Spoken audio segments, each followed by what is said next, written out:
Mies, I think this is a terrible impression. What do you think? A big sea monster. Welcome to the Reverbium podcast.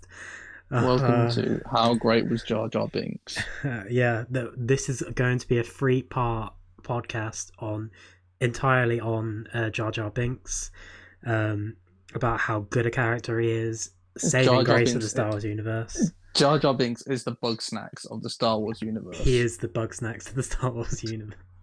No. This is going to be a 3-part podcast. We'll put them out separately, but it's going to be Star Wars related, if you couldn't tell by the intro.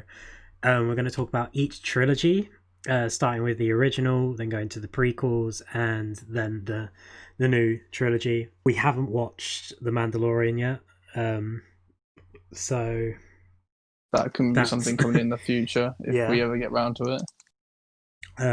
I haven't finished Clone Wars. Once again, you've also messed up like usual and not introduced us. Look,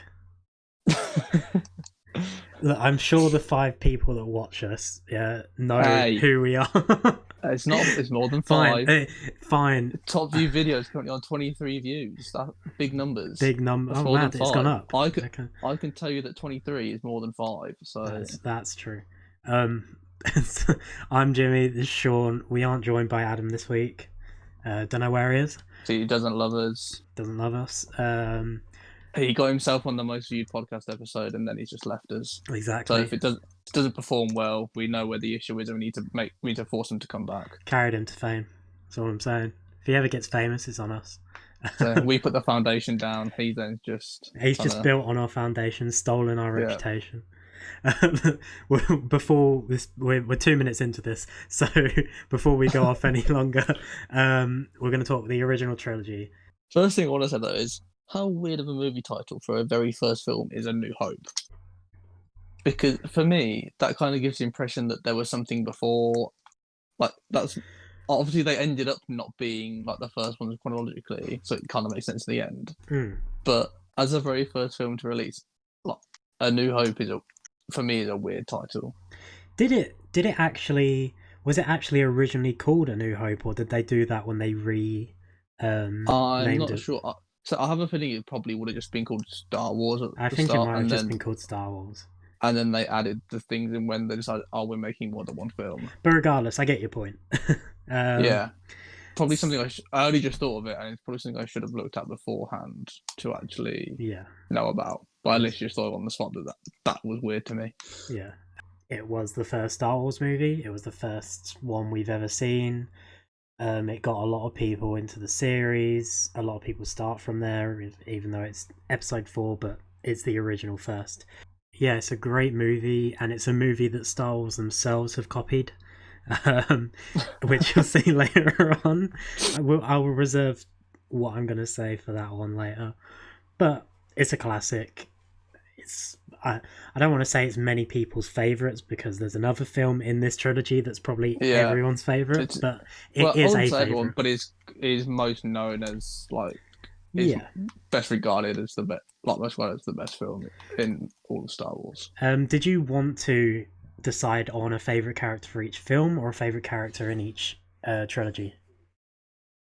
Well, I say the trilogy because I haven't watched the movies recently, and also I don't think it's very likely that you're gonna end up having a standout character in just one of the films, because they do work so well as the 3, especially.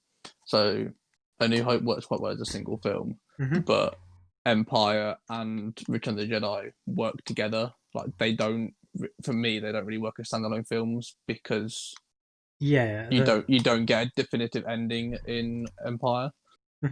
So you're not likely to have a singular character from a character from a singular film, because if they're in that one, they're also going to be in the other ones anyway. Yeah. So we'll just move on to Empire Strikes Back. Probably a lot of people's favourites. Brilliantly made film. Had the whole "No, I'm your father," which is a commonly misused quote or misquoted scene I should say. And unfortunately, was a scene ruined on me. I don't know if it's the same for you. Obviously, with being younger, that you probably know about the situation of Darth Vader being Luke's father before you watch the film, so you don't get that shock factor. I don't actually remember. Like, I was that I, young when I watched the films that I don't know right. if I knew or not. The only reason I know is because controversially, I saw the prequels first. So, Jesus. Jesus. Ooh. I but feel for you.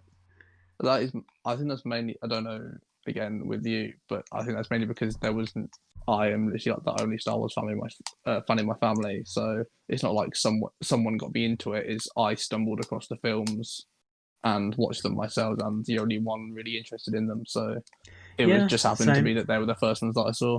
Same. I don't know if my parents have watched it. I don't think my mum has. And yeah, I would say same for me. I think I just watched them off my own back. But Yeah, so I yeah, was more aware of like Darth Vader being Luke's father before going into the film. So I'm sad that I never got that initial like shock factor. yeah, fair enough. Um, and then we have Return of the Jedi, last movie in the trilogy, capped off I wouldn't want to say Skywalker saga, but it didn't, did it? It capped off Luke's story, I think. If we're His gonna say main story, obviously, he does feature in the we new don't, we don't, ones, we don't but talk not as about much of a level. that. Yeah, But yeah, no, it's a solid trilogy. It's one of the most famous trilogies, if not the most famous trilogies in history. um, so, favorite of the three. I think we both know which one that our favorites are, right? do we? Is yours not Empire Strikes Back? I don't think so. If I'm honest, I think I might have to go for um, yeah, yeah, Return of the Jedi. If I can get Really? the name right. I think, looking back, I think that's the one I've probably watched the most, and it's probably just because of a personal habit of it had a definitive ending. Right. Because I don't think I really like Empire as much as a single film because Yeah, you think it's the I don't get that closure at the end, and then it's like I'm left going, well, I now want to watch the final film again yeah. because then it completes the story. Well, in my head, I like Empire because it didn't have a proper ending. It's like Infinity War, where it had just like everyone dying and no You one don't knowing have what to that do. fairy tale end, that typical Yeah, fairy tale ending. Yeah, yeah, and I do like that. Plus, it had a lot of twists. Han Solo getting captured. Uh, the whole last last part of the film.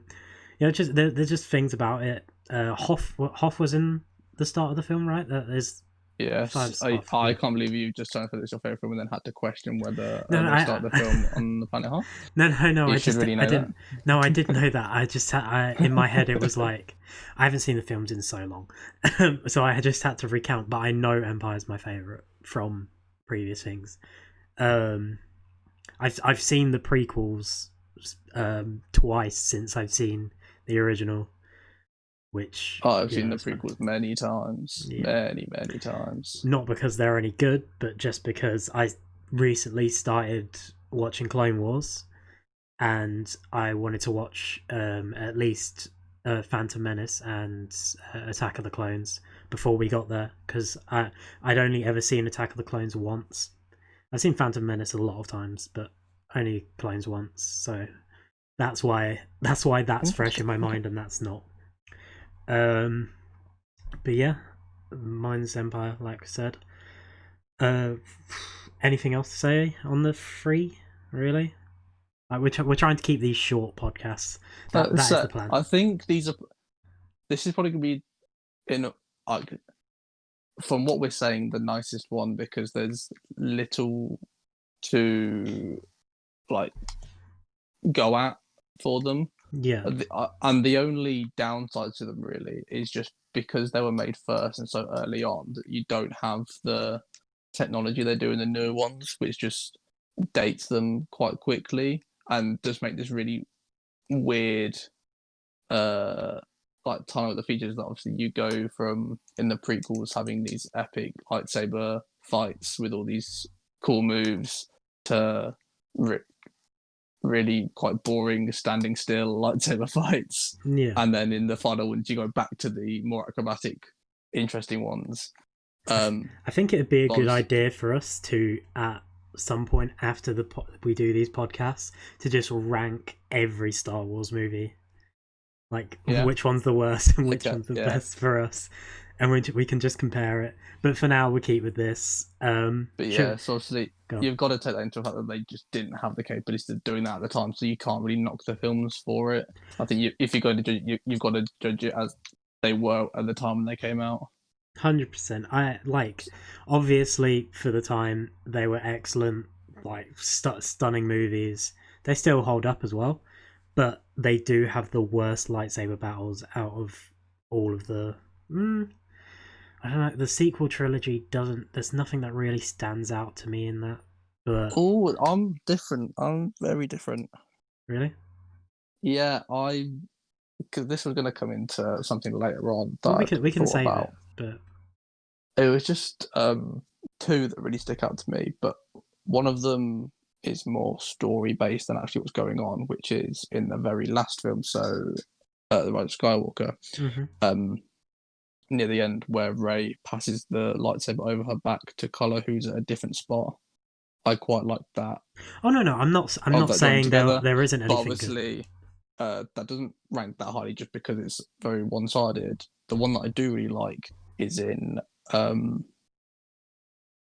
the 8th film, which the Last Jedi. That's it. Where Rey and Kylo Ren are fighting side by side after killing Snoke against the Imperial troopers. Yeah, I think that's a really good fight sequence that I enjoyed, just how it looked visually. All right. My question to you is, Rogue One and Solo. Where do we include those on this list? Would they be in the sequel trilogy, or would we put them here? I know they're not the original, but they're in that timeline. Yeah. So I think we should probably film, put I don't new think movies. you can really. I don't think you can really include the Solo film, even though obviously it has a character from the original, and also then into the new trilogy. It's just so different and doesn't it. Although obviously it's about Han Solo, it doesn't add anything to the Skywalker story. Right. Okay. We'll save them So for later on. personally, I wouldn't have them in that conversation. Okay. Rogue One's slightly different, but again, it doesn't really add anything to the Skywalker story apart from the fact that it tells you how they get the plans. Okay. Well, we'll just talk about them when we get to the sequel trilogy part. We'll just we'll go from there, because I do have something to say about Rogue One. Okay, that's fair. Favorite character of this trilogy. But then. I do actually I do have something bad to say about this original trilogy actually. Go on. Which is just a common theme in all of them, but it's just how the writing was of first film we've got this big we've got the Death Star, which is this huge weapon and everything, and then they destroy that. So the response is, okay, here's a bigger version of that original weapon. But they just go, okay, here's what we had before. Here's this new thing, but it is the exact same thing as the other one, just bigger. Yeah. And instead of this tiny little flaw, that's no longer a problem. There's this other tiny little flaw that they're going to exploit to destroy us, and it's just a bit like, okay then. We know there's more to it. Obviously, expanded universes go into certain things, especially with Starkiller Base and the fact that it's on Ilum and stuff. A lot of the new Star Wars games sort of hinted at that. There's little things, but as when the movie came out, they weren't thinking about that, were they?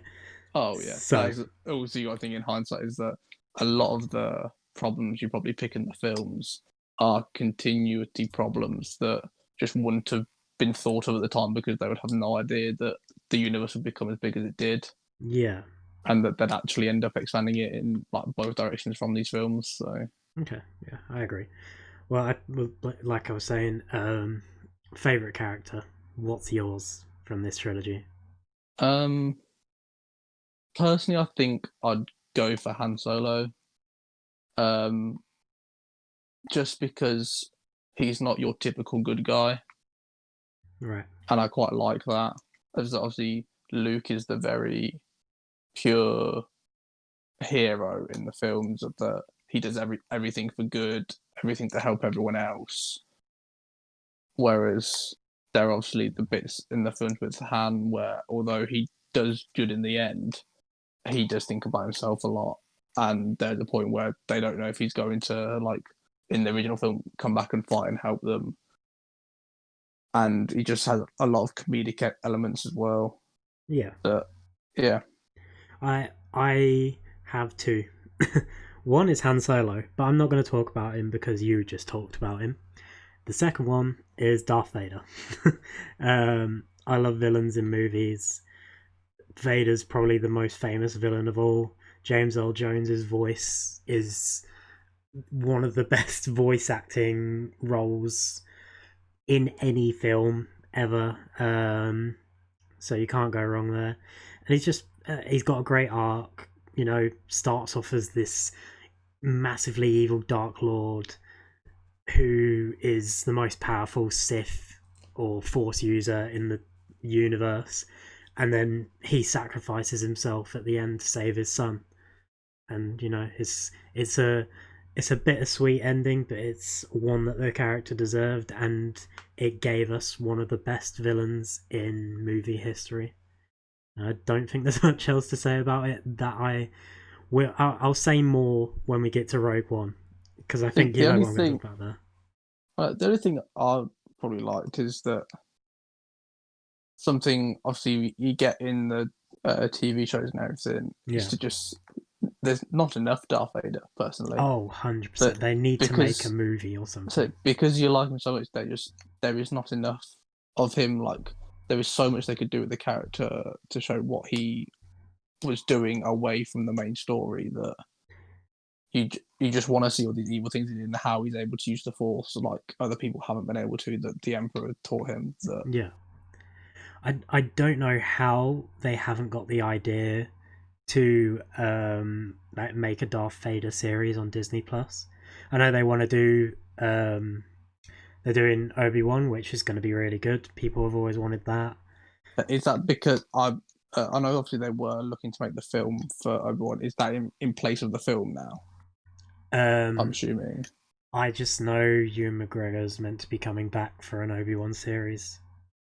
And I know they're doing a Rogue One spin-off series as well. Okay. Other than that, that's all I know. Yeah, because obviously they did have the plan for the 3 like spin-off films along with the new trilogy, didn't they? And then I know they scrapped the films. They scrapped them after I think was it The Last Jedi? Yeah, because it got put back. The Last Jedi filming got delayed. It's because they were like kind of shoved everything else out of place. It's when they started doing them biannually, and instead of bringing out Rogue One and Solo, they stopped doing that, and they were like, yeah, this isn't really working for it. They're still getting us shit, but we sort of fucked up. And then they didn't really fix it, but I mean, we'll get to that later on, I think. So this entire podcast is we'll get to that in a later episode. We've not really spoken much about the films, to be honest. It's just we spoke about the other films and we'll talk about those when that's we talk the problem, about those. Isn't it? It's just back to what I said earlier, is that there isn't much to say bad about them, so there's few discussion points. Yeah, this is why we're starting off with the original trilogy. It's such a famous trilogy. Unless you're gonna say that it's a bit dated with its choreography and certain things that don't look as good as they do in the prequels and the sequels, you can't really blame a film that's like 40 years old. Yeah, Jesus, it is coming up to that now, isn't it? So it probably is that. I don't. When did the first one come out? I was just gonna have a look. It might not be yet. It's a bit of A New Hope was released in 77. yeah. It's over. So yeah. Yeah. So yeah. So yeah, you can't really fault a movie like that. There's certain things, but for its time, it was amazing, and it's still amazing now. And it also shows just how good they actually were by the fact that one, people continue to watch them, and two, the amount of times they were re-released. Like Mm-hmm. that, the original films were re-released on different formats. That obviously people still love them, and even though they were getting older and dated, that they still felt they needed to put them onto new formats so people could continue to buy them and watch them. Yeah, and some of the formats weren't great. Well, some of the edits weren't great, such as Who Shot First, Yeah, where George Lucas decided, you know what, let's actually just switch it up. Which edit did he do? Did he do the one where Han shot and then Greedo shot back, or was it Greedo shot and then Han shot? There was what he did, like one of them shot first but missed, and then shot after. but I, the meme is hand shot first, isn't it? yeah, so I assume that's yeah, but a lot of Yeah. people weren't very happy with that. So we I think the other controversial reshoot thing, which I want your opinion on, is which actor should appear at the end of Revenge of the Sith as Anakin Skywalker, the Force Ghost. I I actually I don't remember Should they have changed it so it was Hayden Hayden Christensen or Christensen. not? Effectively, I don't think they should have. I don't really care either way. It's a minor thing to me, but like it makes sense that they change it, but I don't think it matters all that much. Like it's an old movie. They obviously didn't plan for it, and they so change it after, like, you know. But, I think it's probably more just personal preference of me that going back to the fact that the prequels were the ones that I saw first, mm-hmm. that I know Anakin Skywalker as Hayden Christensen. So to me, that's how I picture him. So that makes sense to me. Yeah. And also, just the argument of, you can say that when he became Darth Vader, Anakin effectively died as a person. So, Mm-hmm. and it's Anakin that is the Force Ghost because a Sith user cannot be a Force Ghost. So it makes sense for him to have his form as his younger self from before he became Darth Vader. Yeah, agree. I mean, I like while I said I don't really care either way, I don't mind them putting Hayden Christensen in there because he was Anakin. Like it had no significance on the story other than the fact that he was a Force ghost at the end. So do what you want, really. I mean, Also, I just think there are some people who because they don't want the get a movies to bit be upset. touched. Yeah, they don't want Yeah. the movies to be touched, and that's fair enough as well. You can see both sides, but oh well. Have we got anything else to say on the original trilogy, or should we move on to the prequels? Well, it's more we haven't. Do we have like favorite? Do you have a favorite moment from the Wait, we can do that. trilogies? Favorite Like a moment. standout moment for you? Oh, um, ooh. What's yours? Let me think about it. I think obviously a huge one is going to be the "I'm your father" moment, just because it's Yeah. obviously, as I said earlier, it wasn't uh specifically for me like that shock, but obviously it's still a huge moment in the films that obviously is quite memorable. Well, I say it's quite memorable, as you said earlier. It is a case of a lot of people do get the quote wrong um, when they are quoting it, which is quite funny that it is such a big moment. Um,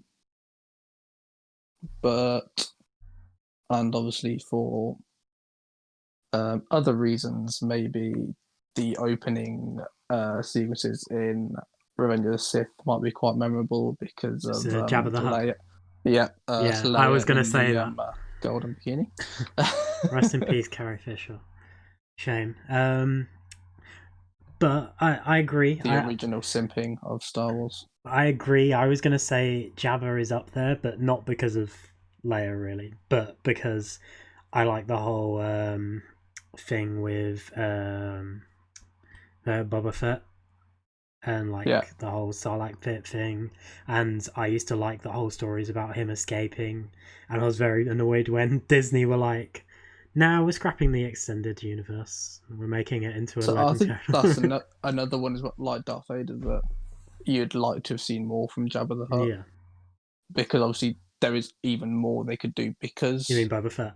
like, but well, both Jabba Both, the Hutt and yeah. Boba Fett, of just that, because you can do so much without actually affecting that main storyline anyway.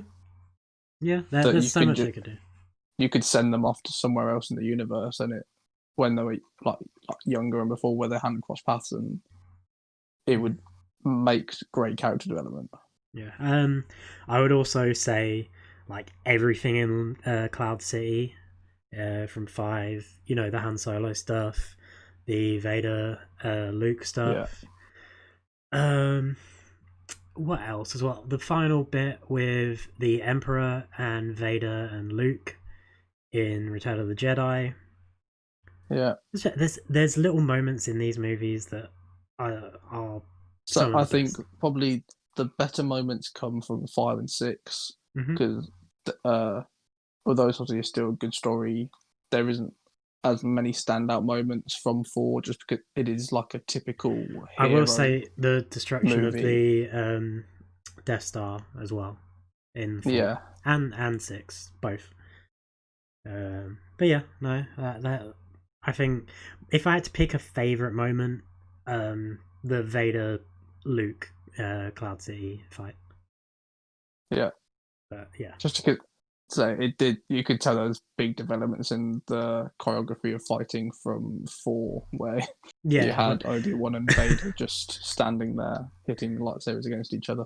that annoys me more now I've seen the prequels and started Clone Wars and just watching Obi-Wan get swiped out in one swing. It just annoys Yeah. me. He should have put up more of a. He shouldn't have died. You know, it was a waste of a character. I get the point. Obviously, there's a reason why he did it, so that they could escape, but Yeah, it does feel a waste. yeah, it was a waste.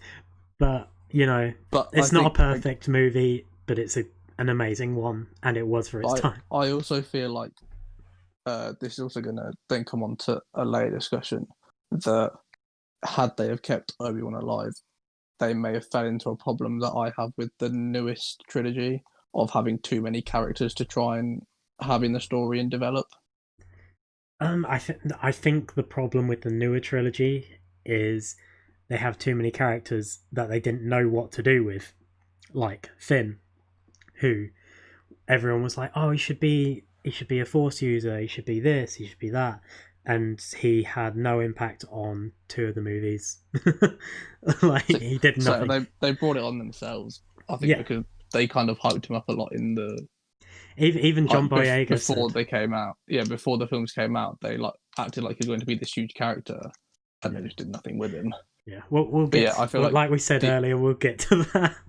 but yeah, I feel like the original trilogy could have fallen into that problem Yeah, had they have kept Obi-Wan alive, because they would have then had obviously the 3 main good characters that you have anyway, of Luke, Leia, and Han, along with then having Obi-Wan with them, and then also trying to develop Vader, and then having the side ones of like C-3PO, R2-D2, Chewbacca, Boba Fett, all of the Emperor, all of those then coming in, that you've also then got to do something with, that somebody along those lines is going to miss out somewhere.